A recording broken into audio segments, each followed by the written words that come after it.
Assalamualaikum warahmatullahi wabarakatuh.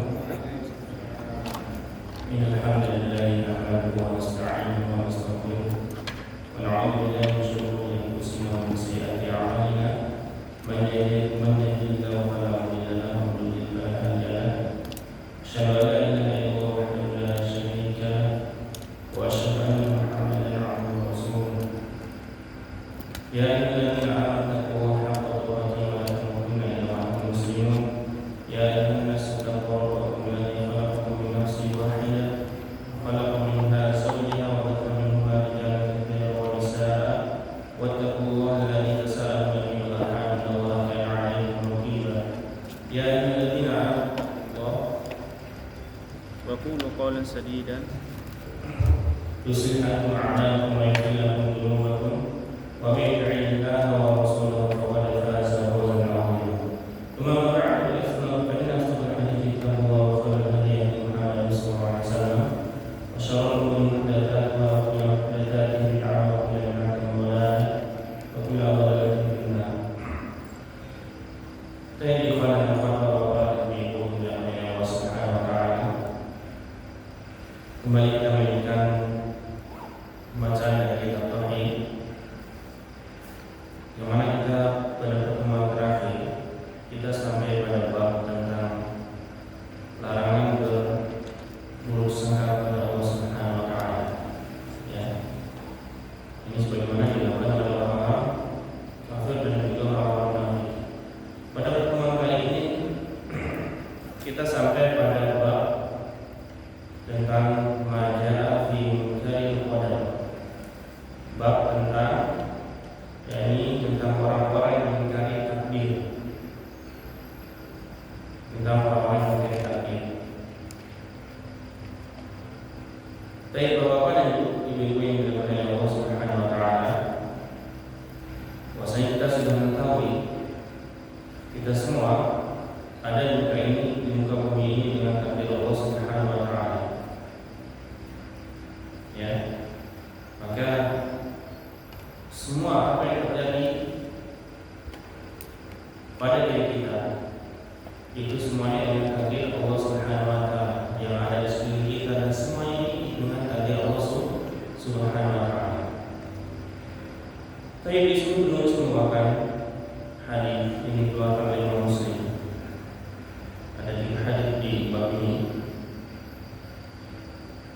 bahwasanya berkata Ibnu Umar, "Walladzi nafsu Ibnu Umar biyadihi, law kana li ahadihim mithlu Uhudin dhahaban thumma anfaqahu fi sabilillahi ma qabilahu Allahu minhu hatta yu'mina bil qadar." Thumma istadalla bi qawli Nabi sallallahu alaihi wasallam, "Al-iman an tu'mina billahi wa malaikatihi wa kutubihi wa rusulihi wal yawmil akhir wa tu'mina bil qadari khairihi wa syarrihi." Beliau disini membawakan hadis yang dikeluarkan oleh Muslim, Sahih Muhammad bin Abdullah, dari sahabat Ibnu Umar. Ibnu Umar adalah ayah Umar bin Khattab. Bahasanya beliau bersumpah, "Walladzi nafsu Ibnu Umar biyadihi," demi jiwa yang diri Umar ada di tangannya. Berarti bersumpah dengan siapa? Dengan Allah tentunya. Yang memegang diri Ibnu Umar siapa? Allah. Nah, ini bolehkan. Seandainya salah seorang di antara mereka, Ibnu Umar bersumpah, kemudian beliau mengatakan, seandainya salah seorang di antara mereka menginfakkan sebesar gunung Uhud emas, atau mereka mempunyai sebesar gunung Uhud emas kemudian menginfakkannya di jalan Allah, maka Allah tidak akan menerima infak mereka sampai mereka beriman dengan takdir. Kemudian Ibnu Umar membawakan dalilnya dalam Sahih Muslim. Ini berkata Nabi, sabda Nabi yang mulia sallallahu alaihi wasallam membawakan rukun iman. Iman adalah engkau beriman kepada Allah, beriman kepada malaikatnya,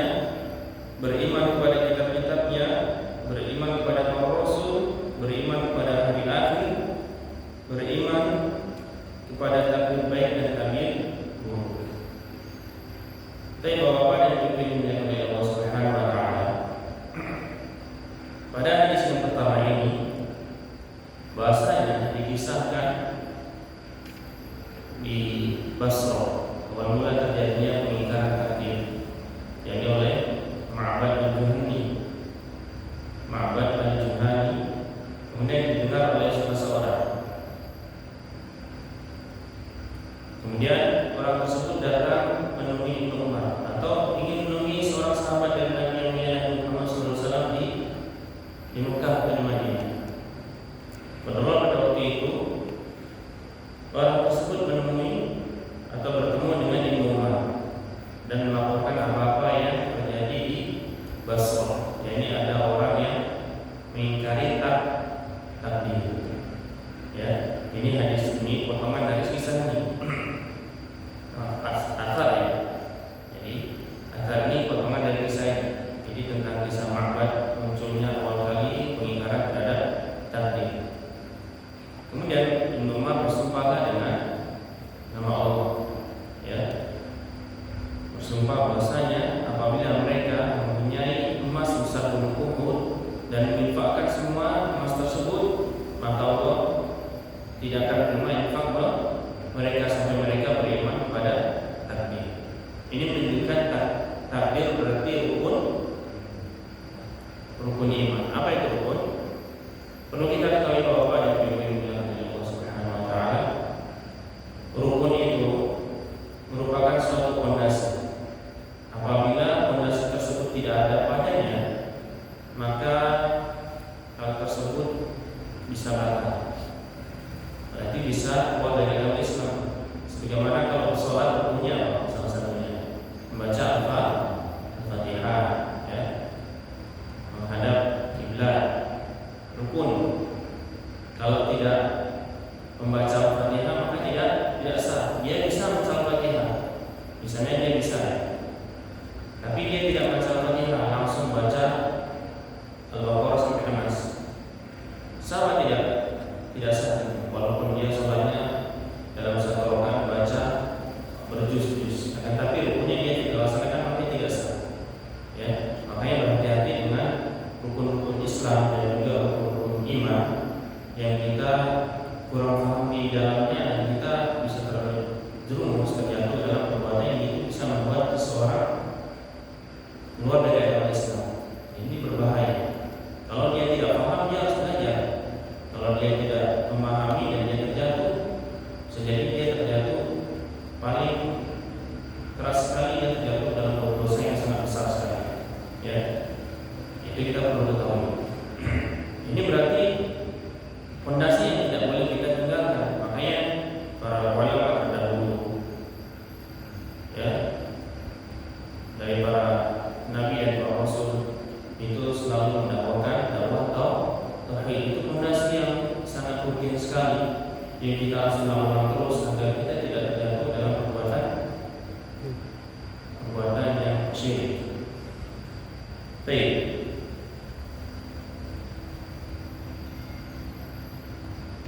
Bahasanya dalam hadis tersebut, asal tersebut, ya, asal kemudian sahabat tersebut membawakan sebuah hadis, yakni Umar bersumpah dengan nama Allah Subhanahu wa taala. Bahasanya jika seseorang dia menginfakkan sebesar gunung Uhud dan dia beramal saleh, banyak sekali amal salehnya, maka sesungguhnya Allah tidak menerima semuanya itu kecuali dia apabila dia tidak beriman dengan takdir.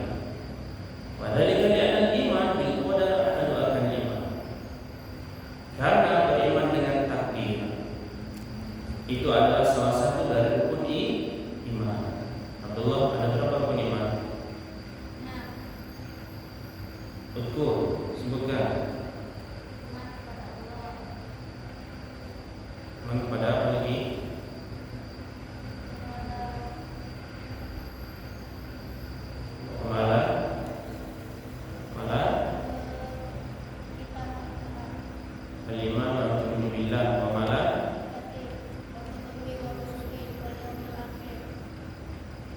Kalau ada seseorang tidak beriman dengan kitab Allah, misalnya suhuf itu diturunkan kepada Nabi Muhammad, Abdullah, suhuf diturunkan kepada Nabi siapa? Atau Injil diturunkan kepada Nabi siapa? Kalau misalnya ada seorang tidak beriman dengan kitab Injil, Injil ini nggak ada, dia bilang Injil ini nggak ada, jadi nggak perlu kita iman. Boleh nggak?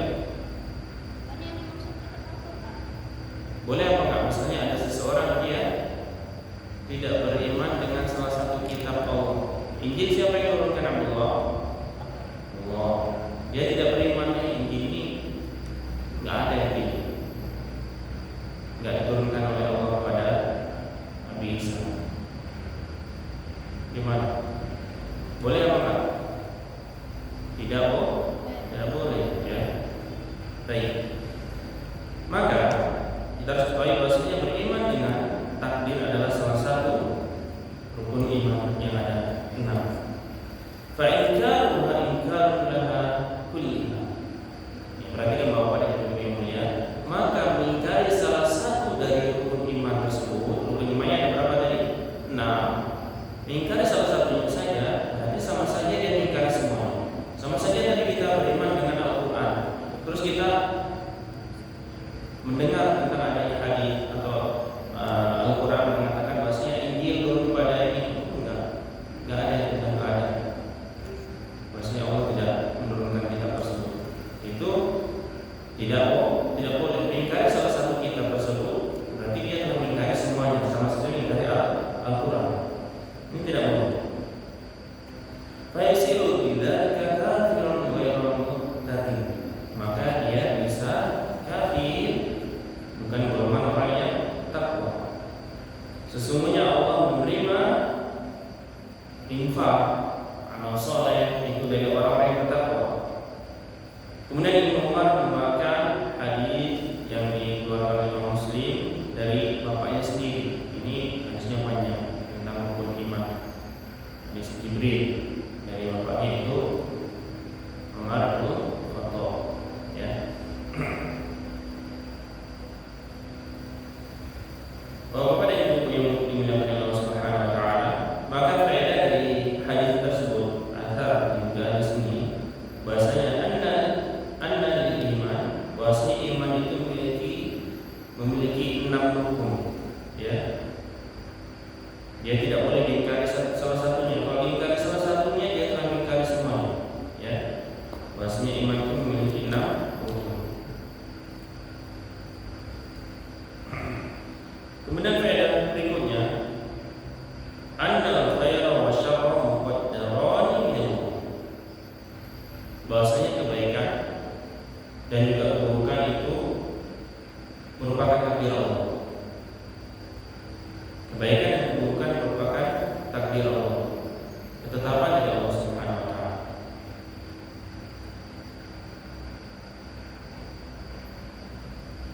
Faedah berikutnya, jawazul halfi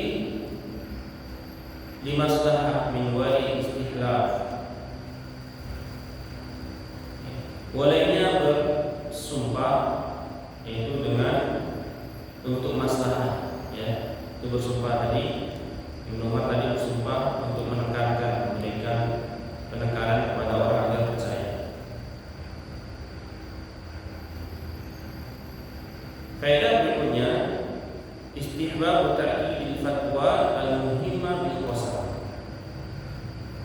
Dianjurkan menekankan atau menguatkan fatwa, pendapat itu, menekankan fatwa yang penting, pendapat yang penting itu dengan sumpah, ya, dengan sumpah.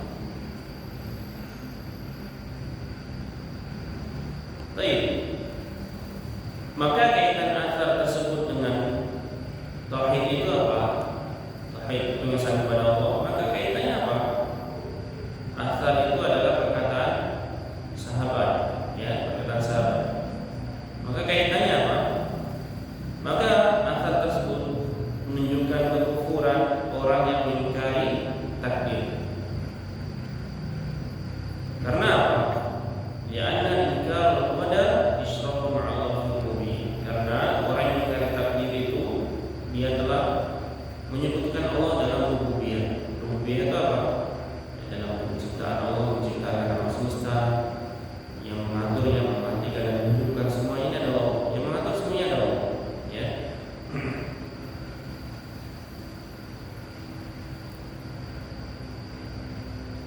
sini ada tambahan tentang pembahasan takdir.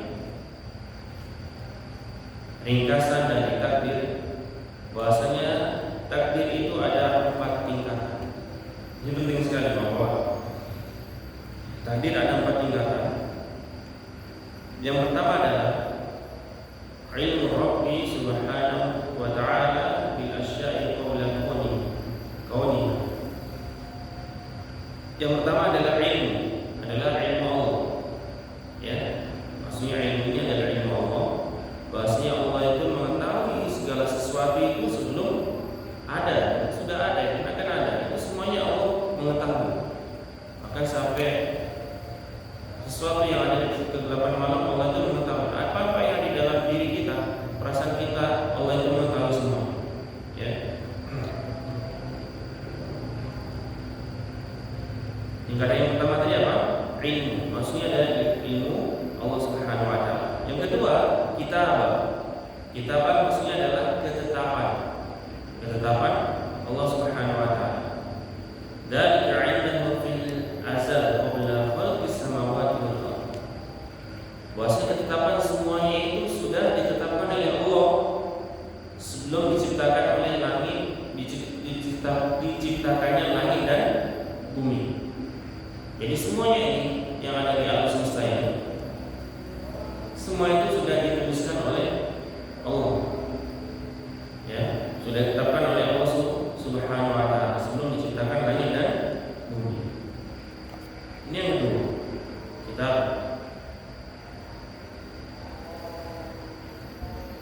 yang ketiga, masyiat atau kehendak. Ya, kehendak. Ini bagus pembahasan ini, kehendak. Pembahasan tentang takdir ini bagus sekali. Kehendak maksud kehendak Allah.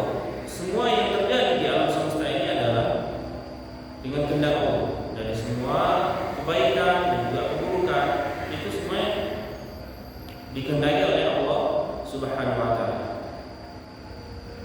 Semua yang ada, bisa hidup, bisa mati, seseorang bisa melakukan keburukan, kebaikan, dan semuanya itu adalah kehendak Allah Subhanahu wa taala.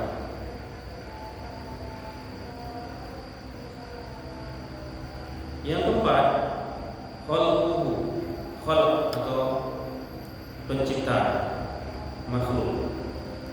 Ya. Maksudnya apa? Allah yang menciptakan semuanya ini. Selain Allah, alam semesta ini Allah semua yang menciptakan. Ya. Allah khaliqu kulli syai'. Allah itu yang menciptakan segala sesuatu. Dari semua yang ada, bahkan sampai ke perbuatan kita. Apa yang kita pikirkan, apa yang kita rasakan itu semuanya Allah yang menciptakan. Ya. Selain Allah Subhanahu wa taala, alam ini adalah makhluk. Ini 4 tingkatan yang harus kita ketahui. Ya. Ini semuanya ada dalilnya. Ada di dalam Al-Quran dan juga hadis. Baik. Kemudian ringkasan berikutnya, bahasanya Nabi kita yang mulia Nabi Muhammad SAW berkata dalam sebuah hadis, wa tu'mina bil qadari khairihi wa syarrihi.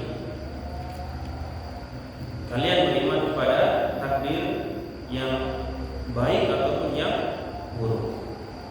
Kemudian dalam hadis yang lain, wasyarru laysa ilaik, dan keburukan bukanlah ditujukan kepadamu. Ya. Maka menggabungkan antara dua hadis tersebut,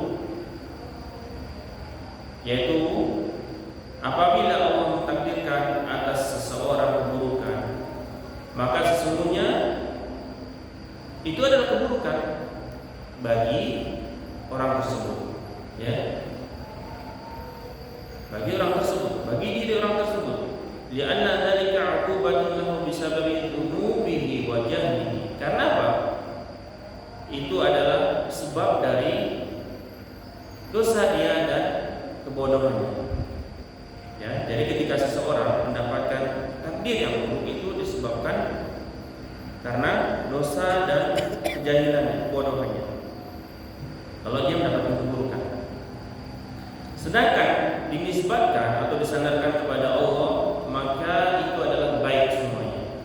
Jadi ketika seseorang ada yang mendapatkan keburukan, misalnya kecelakaan, tangan patah, atau ada saudara yang meninggal kecelakaan dan lain sebagainya, dan keburukan yang seorang tersebut tidak sukai, itu buruk bagi dirinya sendiri, bagi orang tersebut, ya, bagi jiwanya sendiri karena sebab dosa atau sebab kebodohannya. Sedangkan kepada Allah itu adalah khairun mahal, semuanya itu baik, ya. Maka semua itu disandarkan kepada Allah. Dari keburukan yang ada pada manusia itu adalah baik. Li'anna dzalika jarin 'ala muqtada hikmatihi wa 'ilmihi wa 'adlihi. Karena semua itu berjalan atas makhluk itu berdasarkan ketetapan dari Allah dan juga hikmah dari Allah dan juga ilmu dari Allah dan juga keadilan Allah Subhanahu wa taala. Ya. Jadi tidak bisa misalnya seperti kita, ada seseorang, ada saudara yang meninggal, kita adil, dia masih kecil, masa dia belum meninggal, saya sudah tua nih, dan nunggu-nunggu dari kemarin mati, belum mati.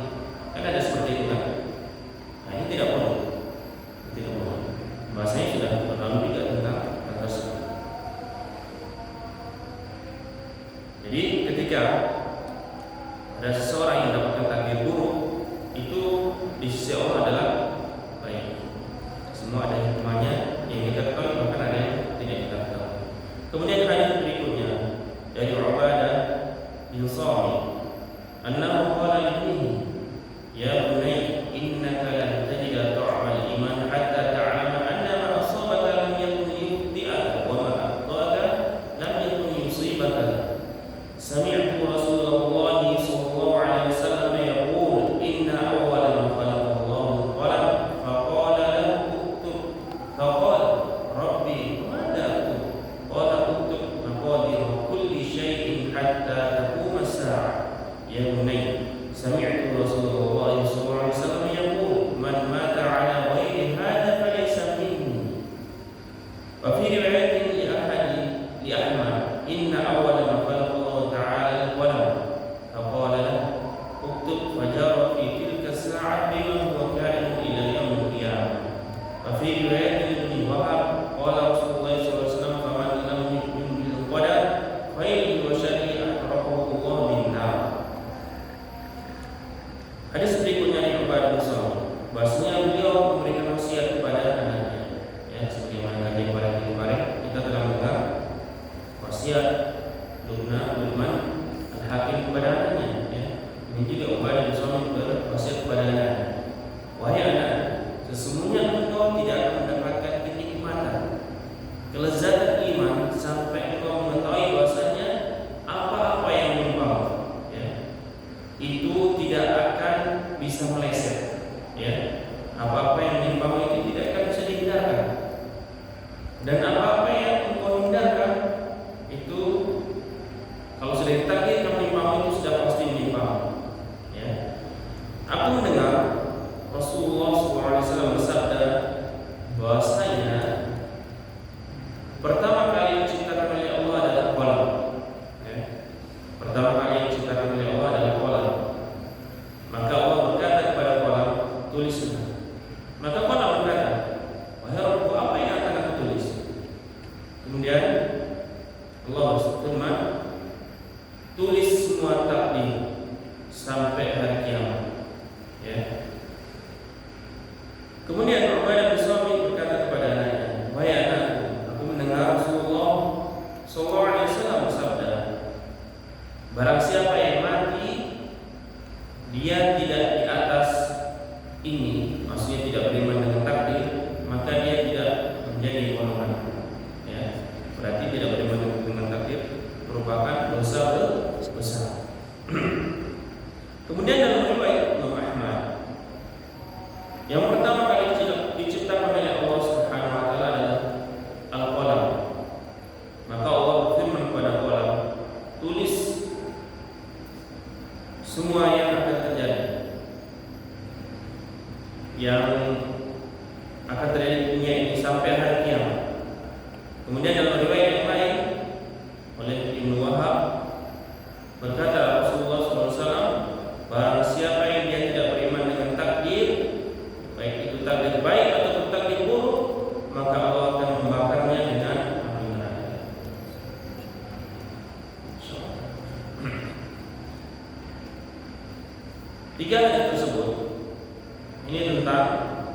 masih tentang takdir. Ya, bahasanya yang hadis pertama tadi Ibnu atau Ubadah bin Samit berpesan pada anaknya, kita dianjurkan untuk berpesan pada kita, sering-sering berbicara, ngobrol dengan anak kita untuk suatu kebaikan, pesan mungkin sholat dan lain sebagainya. Dan ini merupakan sesuatu yang dianjurkan. Dalam hadis tersebut Ubadah bin Samit mengabarkan yang menasihati anaknya bahasanya iman itu memiliki kenikmatan, kelezatan. Bahasanya seseorang dia tidak akan mendapatkan kenikmatan atau kelezatan tersebut kecuali dia beriman dengan takdir Allah, ya, dengan takdir Allah, takdir baik atau takdir buruk. Ini berdalil dengan hadis Nabi yang mulia Nabi Muhammad SAW. Bahasanya Allah memerintahkan qalam atau pena untuk menulis semua takdir yang ada di dunia ini sampai berdiri di hari kiamat, tegaknya hari kiamat. Dan barang siapa yang dia mati tidak beriman dengan ketetapan tersebut, dengan takdir tersebut, maka dia kharijun min jama'atil muslimin, dia keluar dari jamaah kaum muslimin. Tadi dikatakan di hadis Allah akan membakarnya dengan api neraka, maka tempat kembali ke neraka. Dan itu seburuk-buruk tempat kembali. Maka faedah dari hadis tadi yang pertama adalah masyru'iyatul nushil aba li abna'i wa ta'limi. Kita disyariatkan untuk memberikan nasihat kepada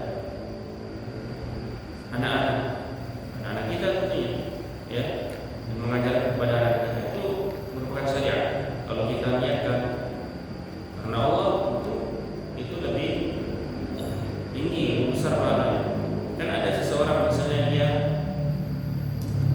mengajarkan anak karena kewajiban saya sebagai orang tua, karena sudah kebiasaan, tapi dia orang tersebut tidak mengerti agama, karena tidak kebiasaan dia dari turun-temurun mengajarkan anak, tapi orang tersebut tidak di atas agama. Beda dengan orang yang di atas agama, dia mengetahui ganjaran atau imbalan pahala dari Allah karena mengajarkan anaknya, kewajiban dia sebagai seorang tua, orang tua, maka pahalanya itu beda di sisi Allah Subhanahu wa Ta'ala. Itu kita harus ketahui. Dan agama kita adalah nasihat. Sebagaimana Nabi kita yang mulia Nabi Muhammad SAW juga bersabda, "Ad-dinu nasihat." Agama itu adalah nasihat. Kita berikan nasihat kepada orang-orang sekeliling kita, terutama kepada diri kita sendiri, anak-anak kita, anak istri kita, keluarga kita dan lain sebagainya. Ya, Nabi kita, Masya Allah, ya, kita sering mendengar kisah, maksudnya Nabi kita banyak menasihati orang. Dan orang kafir pun menasihati, diberikan doa.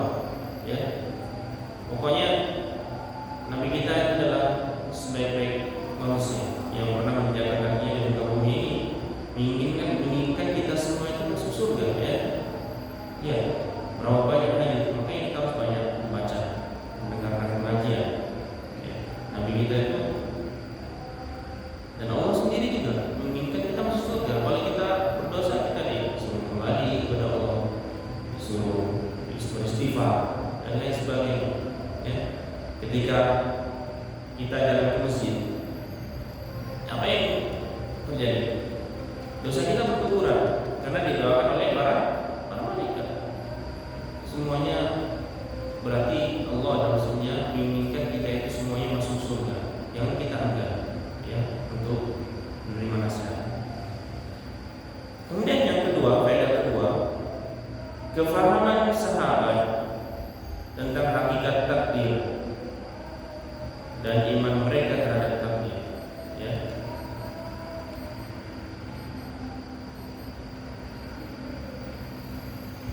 Faedah berikutnya,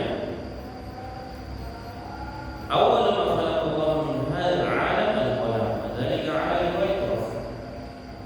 Bahwasanya yang pertama sekali Allah ciptakan di alam ini semuanya adalah qalam, yang pertama kali diciptakan oleh Allah.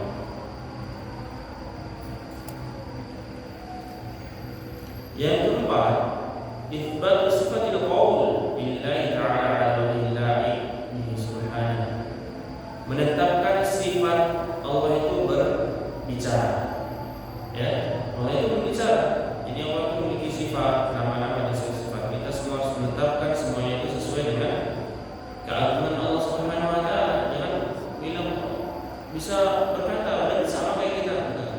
Kita aja tidak mau disamakan dengan makhluk lain, dengan hewan. Ya. Monyet punya tangan, kamu punya tangan, berarti tangan kamu sama dengan tangan monyet, tidak bisa. Apalagi Allah Subhanahu wa taala yang Maha Pencipta alam semesta. Itu tidak sama dengan makhluk. Ya. Yang kelima, kufru man ankara al-qadar khairuhu wa syarruhu. Kekafiran orang yang mengingkari takdir baik dan takdir buruk.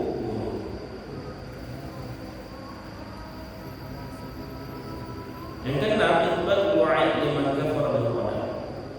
Penetapan ancaman bagi orang yang mengingkari takdir. Ya. Bagi orang yang mengingkari takdir diancam oleh Allah Subhanahu wa taala dan Rasulnya.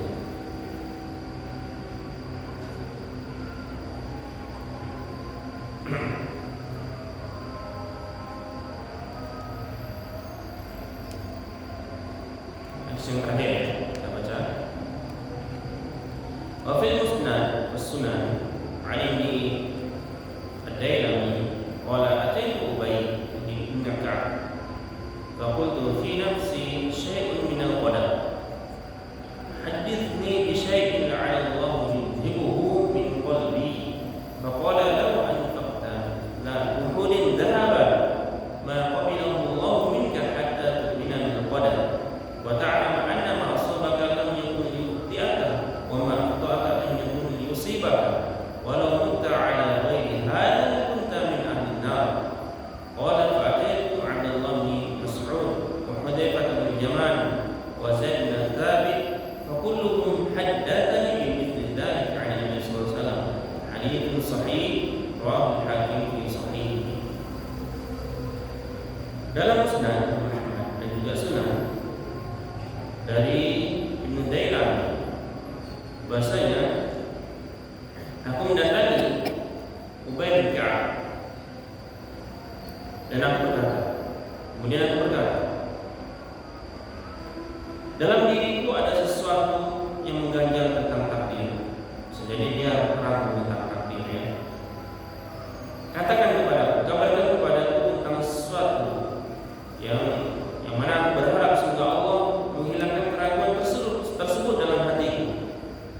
Maka Ka'ab berkata, Ubay bin Ka'ab berkata, seandainya aku menginfakkan segunung emas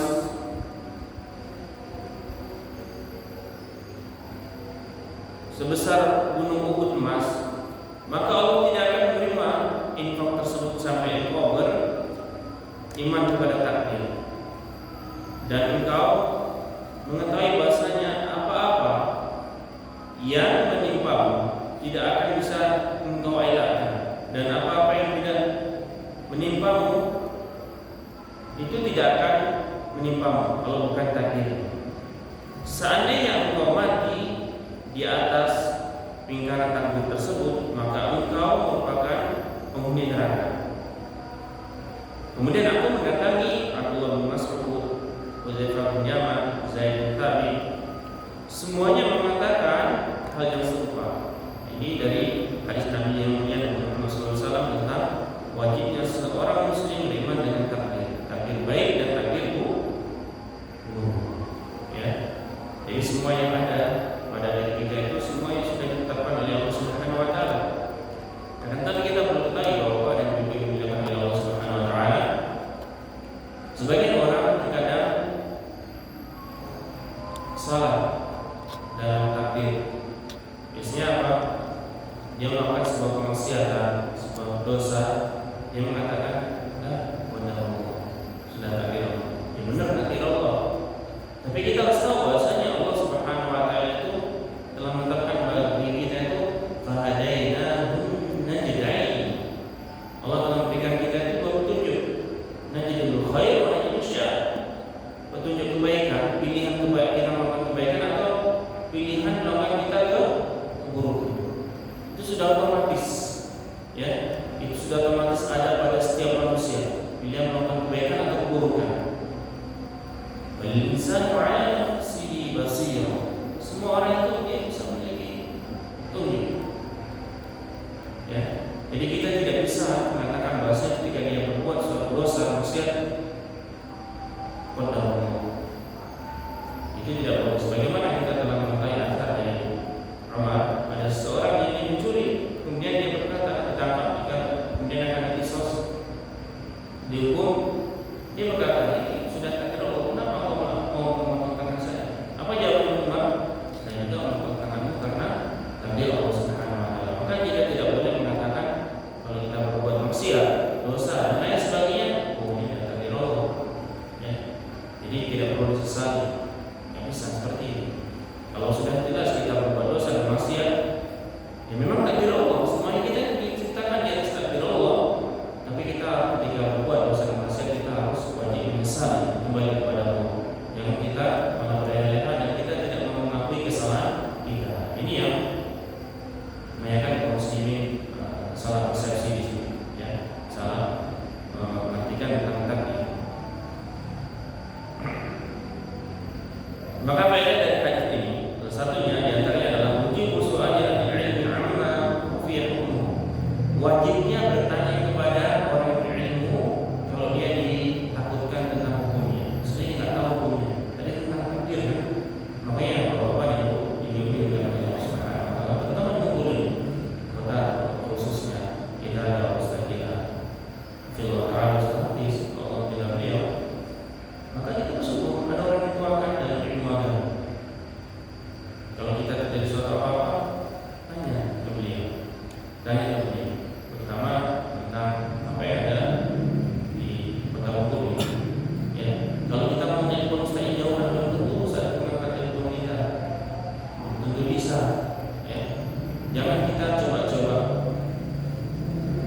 Kan karena sekarang media gampang kita cari. Kalau terjadi pertentangan jawabannya beda-beda itu sendiri. Makanya tanya ke Ustaz langsung. Ini kebiasaan kita kan seperti itu. Kebiasaan zaman kita sekarang karena media mudah dimudahkan oleh Allah. Jadi setiap kajian itu jarang yang tanya. Nanti kalau terlewat, nanti kan bisa cari begitu.